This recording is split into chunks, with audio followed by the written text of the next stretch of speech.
Global Typhoon, Chairman TV. Weather update. Helping homeless people. Please subscribe.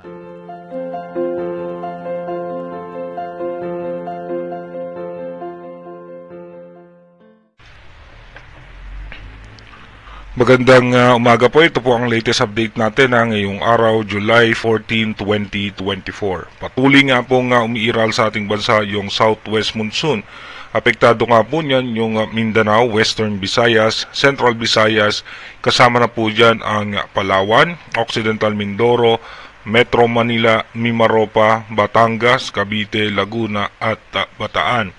At yung minomonitor nga po nating low pressure area dito nga po sa may eastern section ng Caraga ay ito nga po ay naging isang cloud cluster at posible nga po na ito'y magre-intensify bukas nga po ng umaga at magiging isang low pressure area ulit at tumaas nga po muli yung chance nito na maging isang tropical depression or mahinang bagyo.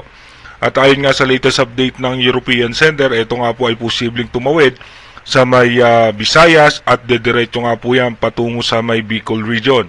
Posible nga po yan na dumaan dito sa may parte ng Batangas at dito po yan lalabas sa landmass ng Batangas. Kaya iba yung pag-iingat at paghahanda nga po para sa ating mga kababayan para po dito sa posibleng sama ng panahon. Dito nga po sa ating rain map animation mamayang alas 10 ng umaga, asahan nga po natin makulimlim ang kaulapan ng Metro Manila, eastern section ng Luzon, at asahan natin may chance ng mga isolated rain shower sa may Bicol region, Visayas, Mindanao at Palawan. Pagdating naman po ng alas 3 ng hapon mamaya, asahan na nga po natin tataas ang posibilidad o tsansa ng pag-ulan sa may Palawan, halos sa buong Visayas, Mindoro provinces, Bicol region. Asahan nga po natin mataas nga po yung tsansa ng mga biglaang pagbuhos ng pag-ulan. Pagdating naman po ng alas 6 ng gabi mamaya, mataas pa rin po ang tsansa ng pag-ulan sa may Palawan, western section ng Visayas, sa may parte ng Bicol region, Mindoro provinces at western section ng northern Luzon. Asahan naman natin yung thunderstorm sa may parte ng Metro Manila. Ito nga po ay yung mga biglaang pagbuhos ng mahina at katamtamang pag-ulan. Pagdating naman po ng alas 10 ng gabi, wala naman po tayong aasahan ng mga biglaang pagbuhos ng pag-ulan. Asahan nga po natin yung makulimlim na pag-ulan lamang. Dumako na nga po tayo sa ating advanced weather forecast. Dito po sa ating advanced weather forecast, bukas nga po July 15, asahan natin magre-intensify itong low pressure area. At pagdating naman po ng July 16, ito nga po ay mataas na ang tsansa na maging isang tropical depression or mahinang bagyo. Ito nga po ay almost stationary dito nga po sa eastern section ng Caraga region. At pagdating po ng July 17, aangat nga po ito sa may eastern section ng Visayas. Asahan na nga po natin na makakaranas na nga po ng pag-ulan ang ilang bahagi ng Visayas dahil nga po dito sa may sama ng panahon. Expected na nga po natin na uulanin po dyan yung Eastern Samar, Northern Samar, Dinagat Island at Surigao del Norte. Pagdating naman po ng July 18, ito nga po ay dediretso dito yung pinakasentro niya sa parte ng Bicol region. At pagdating nga po ng July 19, ito po ay lalabas dito nga po sa western section ng southern Luzon bilang isang tropical depression.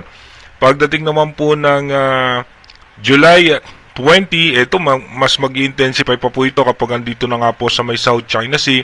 At meron nga pong kasunod dyan na panibagong low pressure area, pero sa ngayon po ito mababa naman ang tsansa na direktang tumama sa ating bansa. Pagdating naman po ng July 21, asahan po natin makakaranas pa rin tayo ng mga pulupulong pag-ulan dahil pa rin po yan sa southwest monsoon. Pagdating naman po ng July 22, asahan pa rin natin na magiging maulan ng western section ng bansa. At pagdating po ng July 23, mas magiging maulan nga po dahil sa panibagong low pressure area na hahatak nga po dito sa may southwest monsoon.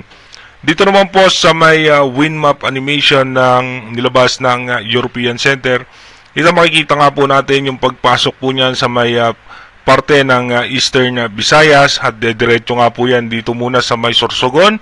At pagkatapos po niyan, dediretso po yan sa may Marinduque at dediretso naman po yan sa may parte ng Batangas at lalabas po yan ng landmass ng Batangas bilang isang tropical depression or mahinang bagyo. Again, inuulit nga po natin yung ating advanced weather forecast is possible scenario pa lamang po yan. Malaki pa rin po ang tsansa na magbago yan. Kaya manatili tayong tumutok sa ating advanced weather forecast para malaman nga po natin yung posibleng senaryo nitong posibleng sama ng panahon na makakaapekto sa ating bansa. Mag-iingat po tayo palagi. God bless po sa ating lahat.